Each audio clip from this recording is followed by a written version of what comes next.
कि आलिम रब्बानी के इलाके में गए, लोगों ने बड़ा इस्तकबाल किया, अहलन व सहलन मरहबा, खुश आमदीद, वेलकम कह के उनको बिठाया।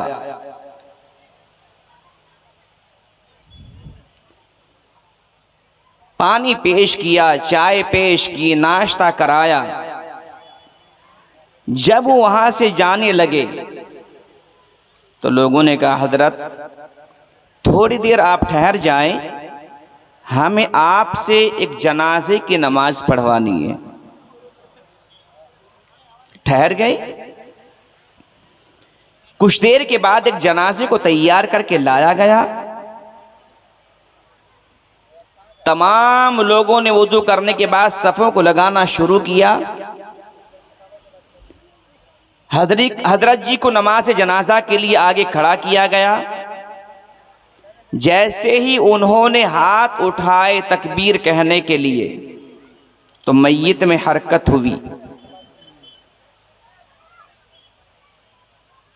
हजरत ने कहा, भाई ये शख्स जिंदा है। उन्होंने खोल के देखा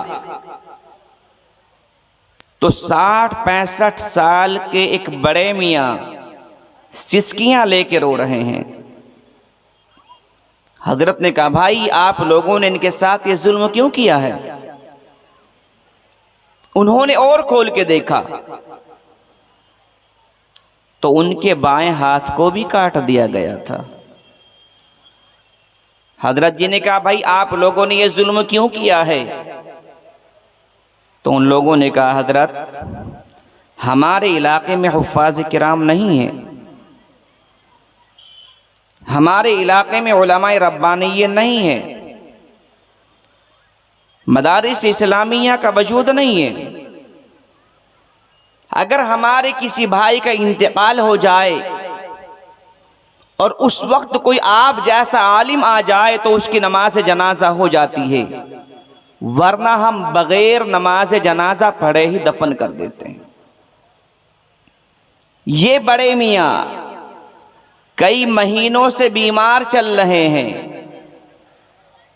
हमारे दिमाग में बात आई, कभी 2-4 दिन में इनका इंतकाल हो जाए, हजरत जी आए हुए हैं, चलो आज ही नमाज पढ़वा ली जाए। कहा, ये बाएं हाथ आपने क्यों काट दिया? कि हमने सुना है कल क़यामत के दिन अल्लाह तबारक व ताला बंदों के नामाए आमाल को पेश फरमाएंगे। जिसके नामाए आमाल दाहिने हाथ में होंगे वो जन्नत में जाएगा, जिसके नामाए आमाल बाएं हाथ में होंगे वो जहन्नम में जाएगा। हमारे दिमाग में ये बात आई कि इनके बाएं हाथ को काट दिया जाए, ना तो बाएं हाथ साथ जाएगा, ना आमाल बाएं हाथ में आएंगे और ना ये जहन्नम में जाएगा। तो जब तक ये मदारिस इस्लामिया नहीं थे, हमारी जिंदगियों का आलम ये था। और आज मदारिस इस्लामिया अल्लाह के फजल से हमारे पास में है, मगर हमारे दिलों में इनकी कदर नहीं है। कुर्बान जाए इन मदारिस इस्लामिया वालों पर कि इन्होंने आपको हुफ्फाज़ किराम अता किए, उलमाई किराम दिए। और आज भी अल्हम्दुलिल्लाह मदरसा मज़ाहिर उलूम के अंदर तकरीबन 80 बच्चों को दस्तार फजीलत अता की जाएगी। इससे बड़ी और खुशी का क्या मकाम होगा? मगर आज हम लोगों का रिश्ता कुरान से दूर होता हुआ जा रहा है। इसलिए आज नियत ये करें कि इंशाअल्लाह हर एक आदमी अपने बच्चों को हाफिज कुरान बनाएगा। क्यों? इसलिए कि आकाओं के आका, सच्चों के सच्चे मालिक मुहम्मदुर रसूलुल्लाह सल्लल्लाहु अलैहि वसल्लम ने इरशाद फरमाया कि सुनो मेरे प्यारो, सुनो मेरी आंखों के तारों, सुनो आसमान हिदायत के सितारों, सुनो तुम में सबसे बेहतरीन शख्स वो है जो कुरान अजीम को सीखे और दूसरों को सिखाए। क्यों? कुरान आएगा, नबी की सीरत आएगी, कुरान आएगा, नबी वाली शक्ल बन जाएगी। कुरान आएगा, नबी वाली आंखें बन जाएंगी। कुरान आएगा, नबी वाली दाढ़ी आ जाएगी। कुरान आएगा, नबी वाला लिबास आएगा। कुरान आएगा, नबी वाली चाल आएगी। कुरान आएगा, नबी वाली ढाल आएगी। कुरान आएगा, नबी वाला अंदाज आएगा। और अगर जिंदगी में कुरान अजीम ही ना आया तो ये जिंदगी बर्बाद हो जाएगी। इसलिए जिसकी जिंदगी में कुरान अजीम आया तो उनकी जिंदगियां बदल गई। सहाबाई किराम ने इसको चूमा, जिंदगी में ऐलान कर दिया गया कि अबू बकर जन्नती, उमर जन्नती, उस्मान जन्नती, अली जन्नती, तलहा जन्नती। क्यों? कि आप लोग वो खुश नसीब हैं जिन्होंने कुरान को सीने से लगाया है। तो सहाबाई किराम ने कुरान को सीने से लगाया, जिंदगियां बदल गई। ताबिईन ने लगाया, जिंदगियां बदल गई। तब ये ताबिईन ने लगाया, जिंदगियां बदल गई। उलमाए किराम ने सीनों से लगाया, अल्लाह ने इनको भी बड़ा मर्तबा अता किया, जिंदगी बदल गई। एक अल्लाह वाले हुए, बस एक वाक़िया बयान करूंगा और छूट गई। एक अल्लाह वाले कौन? रबी बिन सुलेमान रहमतुल्लाहि अलैह। कुरान ने कैसी जिंदगी बदली, कुरान ने जिंदगी में इनकलाब कैसे बर्पा किया। रबी बिन सुलेमान रहमतुल्लाहि अलैह फरमाते हैं कि अचानक में बैठा हुआ था, बैठे बैठे दिल में ख्याल आ गया, रबी तुझे अल्लाह के घर का दीदार किया जाए। मैं सोचने लगा, या अल्लाह तेरे घर का दीदार तो करना है, कैसे जाऊंगा? पैसा मौजूद नहीं, सोना मौजूद नहीं, आज मैं तेरे घर के दीदार के लिए कैसे जाऊं? तो दिल में ख्याल आ गया, जरा जरा से थोड़े थोड़े पैसों को इकट्ठा करना शुरू कर दे। ओहो, पैसों को इकट्ठा करना शुरू कर दिया। फरमाते कि पैसे तैयार हुए, काफले वाले हज बैतुल्लाह के लिए जा रहे थे कि मैं भी एक काफले के साथ चल दिया। कि काफले वाले चले के चलते चलते चलते चलते चलते चलते कूफा की जामा मस्जिद में क़याम हो गया। रबी बिन सुलेमान कहते हो, मेरे साथियों कान खोल के सुन लो, अगर किसी को कोई सामान खरीदना है कूफे के बाजार से ले आए, अगर किसी को एहराम खरीदना है कूफे के बाजार से ले आए, साजो सामान खरीदना है कूफे के बाजार में चला जाए। साथियों ने सामान लेना शुरू कर दिया, सारे साथी सामान लेके आ गए कि इतने में सब साथियों ने कहा, रबी आगे का सफर है, चलो जल्दी चलना है। तो मुझे क़ज़ाए हाजत की ज़रूरत हो गई और मैंने कहा, साथियों मुझे क़ज़ाए हाजत के लिए जाना है कि जल्दी जाओ। मैंने लोटे में पानी लिया और लोटे में पानी लेने के बाद जंगल की तरफ को चल दिया। कि मैं जंगल की तरफ को जा रहा था, कि इधर से मैं जा रहा था, अचानक देखा कि उधर से एक औरत आ रही है। महरम कोई साथ नहीं, उस औरत के साथ में कोई भाई नहीं, शोहर नहीं, बेटा नहीं। मैं सोचने पर मजबूर हो गया, या अल्लाह ये लगती है इसकी चाल के इस्लामी औरत आ रही है, ढाल ये बतला रही है कि इस्लामी औरत आ रही है, मगर इसके साथ कोई गैर महरम कोई नहीं। या अल्लाह ये कहाँ जाएगी? फरमाते कि मैं वहीं पर खड़ा हो के उस औरत को देखने लगा कि उस औरत के हाथ में देखा कि थैला है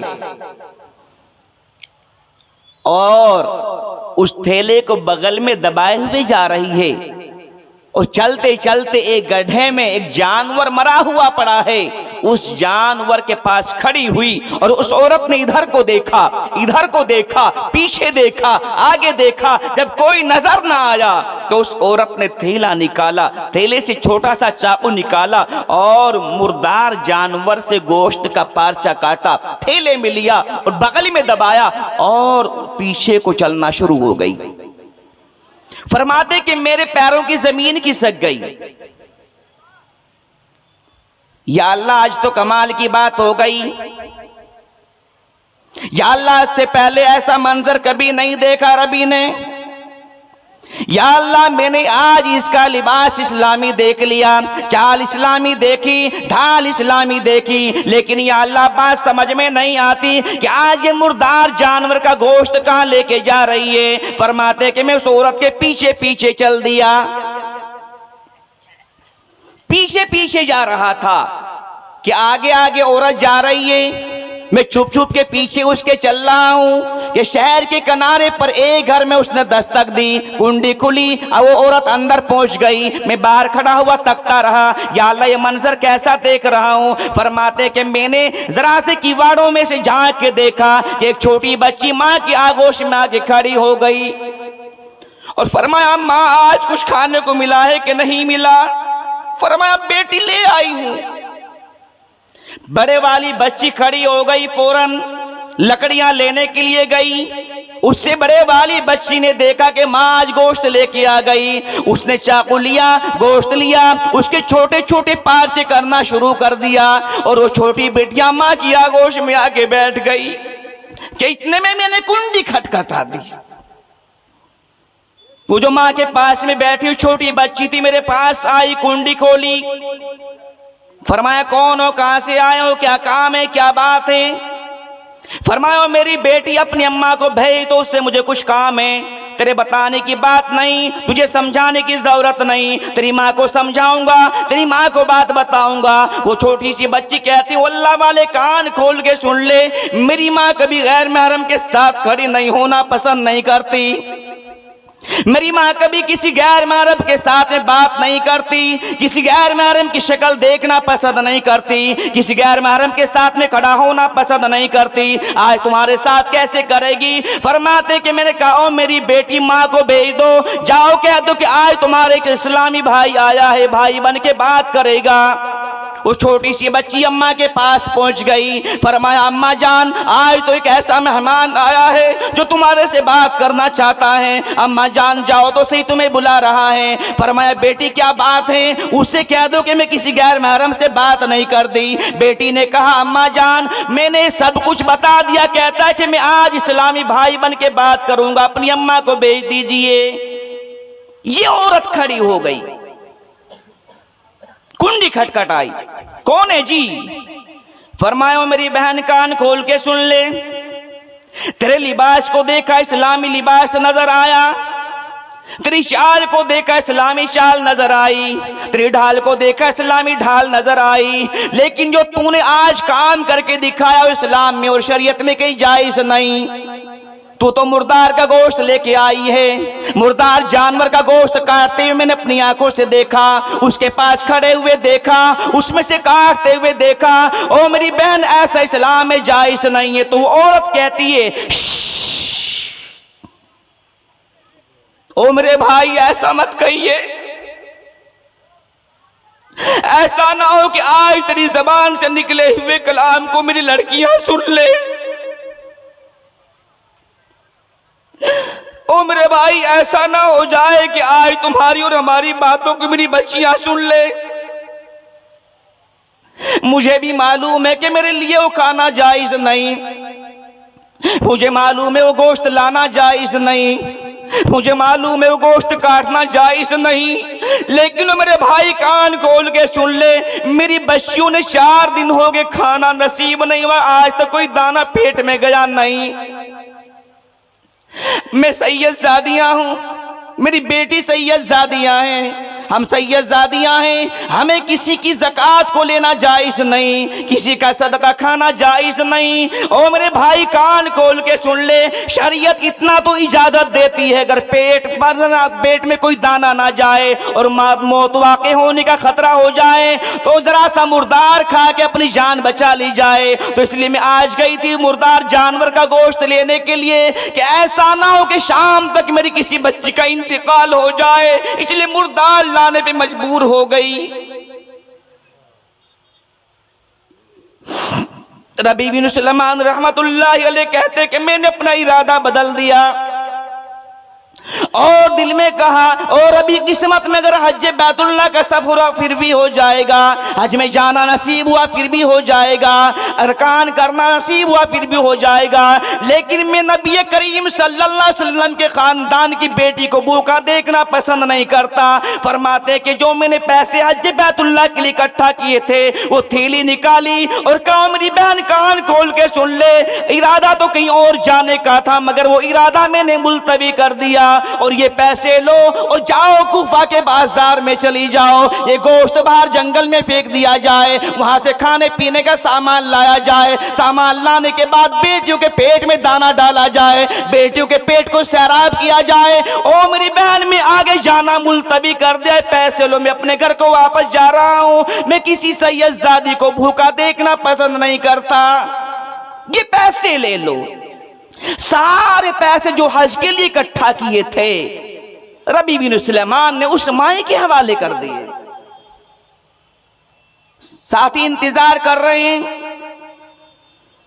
कि इतने में रबी बिन सुलेमान वापस आ गए और रबी बिन सुलेमान आए तो साथों ने कहा रबी जल्दी आ जाओ, लंबा सफर है। कहो मेरे साथ तुम चले जाओ, मुकद्दर में होगा तो तुम्हारे पीछे पीछे आ जाऊंगा, नहीं मुकद्दर में होगा तो अगले साल करके आ जाऊंगा, अब मैं नहीं जाऊंगा, तुम सारे के सारे चले जाओ। साथी आगे को चले गए और रबी बिन सुलेमान पीछे घर वापस लौट गए, ये वापस चले गए।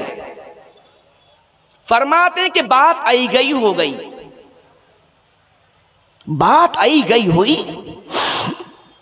तो दिमाग में ख्याल में बात ही आई कि यार रबी साल तुझे हज तो नहीं हुआ, कम से कम हज करके लोग वापस आ रहे हैं, रास्ते में खड़ा हो जाऊं, उनको पानी भी पिलाऊंगा और उनसे मुआनका भी करूंगा, मुसाफे भी करूंगा और दुआ की दरखास्त कर दूंगा, ये नीयत की और रास्ते में खड़े हो गए। रास्ते में खड़े हुए हाजी लोगों का काफिला आ रहा है, इस पानी पिला रहे हैं, मुसाफा कर रहे हैं, मुआनका कर रहे हैं, दुआ की दरखास्त कर रहे हैं कि रबी बिन सुलेमान के काम चल रहा है। इतने में वो काफिला भी वापस आ रहा था जिसके साथ ये बैतुल्लाह के लिए जा रहे थे। उन काफिले वालों ने दूर से कहा रबी तुम कहां चले गए थे, रबी तुम कहां चले गए थे, हमने आपको मिना में तलाश किया, अरफात में तलाश किया, मुज़दलिफा में तलाश किया, मक्के की गलियों में तलाश किया, हमने कहां कहां ना तलाश किया और रबी तुम हमें छोड़ के कहां चले गए थे। फरमाया कहां जाता, मैं तो इस साल हज के लिए गया ही कोई नहीं हूं, तुम क्या बात कर रहे हो। साथियों ने कहा आपने हमारे साथ तवाफ हमारे साथ किया है, सही हमारे साथ की है, उम्रा हमारे साथ किया है और हज कह रहा हमारे साथ बाना है और अभी क्या बात कर रहे हो, सारे अरकान आपने हमारे साथ किया, आप किसको झुटलाओगे। रबी ने कहा मैं गया ही कोई नहीं हूं, कहां से जाऊंगा, मैं यहीं से वापस हो गया था तुम्हारे से। तो एक साथी आगे बढ़ा और कहा किस किस को झुटलाओगे रबी, ये देखो आपकी खजूरों की थैली, अपने सामान से खजूरों की थैली निकाली और रबी के सामने की देखो तुम्हारी खजूरों की थैली, वही थैली जिसमें पैसे थे और उस सैयदजादी को दिए थे। अल्लाह तबारक व तआला ने ऐसी ही थैली में खजूर बंद करके इन साथियों के हवाले कर दी। फरमाया ये तुम्हारी थैली थी। रबी बिन सुलेमान दंग रह गए, कहां ये थैली कहां से आई। फरमाया रबी बिन सुलेमान कान खोल के सुन लो, हमने हज के सारे अरकान अदा कर लिए, अरफात में गए दुआएं मांगी, मुज़दलिफा गए दुआएं मांगी, हम मीना में गए कंकरियां का अमल हमने तमाम का तमाम कर दिया। तमाम अरकान पूरे करने के बाद हम कुर्बानी कर रहे थे, हज की सारे साथी कुर्बानी कर रहे थे। कुर्बानी करते करते आपकी कुर्बानी का नंबर आया तो आपने यूं कहा था ओ साथी मेरे खजूरों की थैली पकड़ ले, मैं भी कुर्बानी के जानवर पे छुरी चला लूं। कि आप छुरी चलाने लगे और ये थैली मेरे हाथ के हवाले कर दी। मैंने मुड़ के देखा तो आप वहां नजर ना आए। कुर्बानी का जानवर तो पड़ा हुआ था, कुर्बानी का जानवर के गलत से खून निकल रहा था, वो तड़प रहा था, लेकिन मैंने आपको तलाश किया, आप नजर ना आए। मैंने मदीना में मैंने मक्का की गलियों में तलाश किया, वहां नजर ना आए। अरफात में तलाश किया, नजर ना आए। फरमाते हो मेरे साथियों, खुदा की कसम मैं इस साल हज बैतुल्लाह के लिए गया ही नहीं हूं। फरमाए थैली फिर हमारे पास कहां से आई? कि इसी हाल में रब्बी की आंखों से आंसू आ गए, और आंसू ऐसे आए, ऐसे आए, ऐसे आए, ऐसे आए कि आंसुओं की लड़ी बंधी और नींद हल्की सी आ गई, ऊंघ आ गई। इधर ऊंघ आई, उधर नबी ये करीम सल्लल्लाहु अलैहि वसल्लम ख्वाब में आ गए। फरमाया रबी क्यों रो रहा है? फरमाया अल्लाह के महबूब बात समझ में नहीं आ रही, क्या बात है, क्यों परेशान हो? फरमाया अल्लाह के महबूब हज बैतुल्लाह का इरादा किया था, काबे को देखने का इरादा किया था, तवाफ करने का इरादा किया था, सही करने का इरादा किया था, उम्रा करने का इरादा किया था, हज करने का इरादा किया था। लेकिन आका आज बात समझ में नहीं आ रही है कि मैंने देखा हमारा काफिला कूफा की जामा मस्जिद में ठहरा। कूफा की जामा मस्जिद में ठहरने के बाद मुझे कज़ाए हाजत की जरूरत पड़ी। कज़ाए हाजत के लिए मैं जंगल जा रहा था, उधर से एक औरत आ रही थी, उसने मुर्दार जानवर से गोश्त काटा। मैंने सारे पैसे उसके हवाले कर दिए। मैंने कहा मेरी बहन आज अगले साल मुकद्दर में होगा तो हो जाएगा, लेकिन मैं सैयदजादी को भूखा देखना पसंद नहीं करता। मैंने वो सारे हज के पैसे उस माई के हवाले कर दिए और हज को जाना मैंने मंसूख कर दिया। लेकिन या रसूल अल्लाह बात समझ में नहीं आ रही कि सारे साथी मुझे कह रहे हैं कि तुमने हमारे साथ तवाफ भी किया है, सही हमारे साथ की है, मीना हमारे साथ रहे हैं, मुजदलिफा हमारे साथ रहे हैं, सारा सफर आज आपने हमारे साथ किया है। मेरी बात समझ में नहीं आ रही। अल्लाह के महबूब ने सर पे हाथ फेरा और कहा और अभी कान खोल के सुन ले, तूने जो मेरी इस बेटी के साथ अमल किया था वो अल्लाह को इतना पसंद आ गया, इतना पसंद आ गया कि इधर तू उस तेली को देकर चला था, उधर अल्लाह ने एक फरिश्ते को हुक्म कर दिया, ओ फरिश्ते रबी की शक्ल बना ले, ओ फरिश्ते रबी की सूरत बना ले, और सूरत बनाने के साथ रबी के साथ हज के लिए चल दे। वो फरिश्ता तुम्हारी शक्ल बना के आया, शक्ल बनाने के बाद काफिले के साथ मिल गया, काफिले के साथ मिलने के बाद हज को चल दिया। वो फरिश्ता तुम्हारी शक्ल में सारे अरकान कर रहा था, उसने तुम्हारी तरफ से तवाफ किया, उस फरिश्ते ने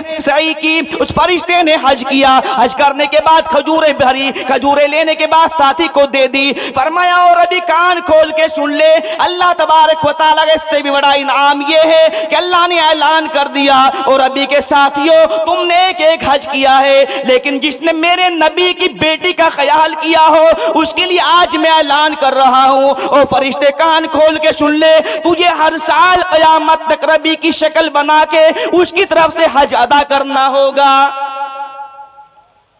और अभी तेरे सारे साथियों ने एक एक हज किया है, खुशखबरी है तेरे लिए, क़यामत तक एक फरिश्ता तेरी शक्ल बना के तेरी तरफ से हर साल हज अदा करता जाएगा। यह है नबी करीम सल्लल्लाहु अलैहि वसल्लम के बेटियों के और बेटों के साथ मामला करने का इनाम।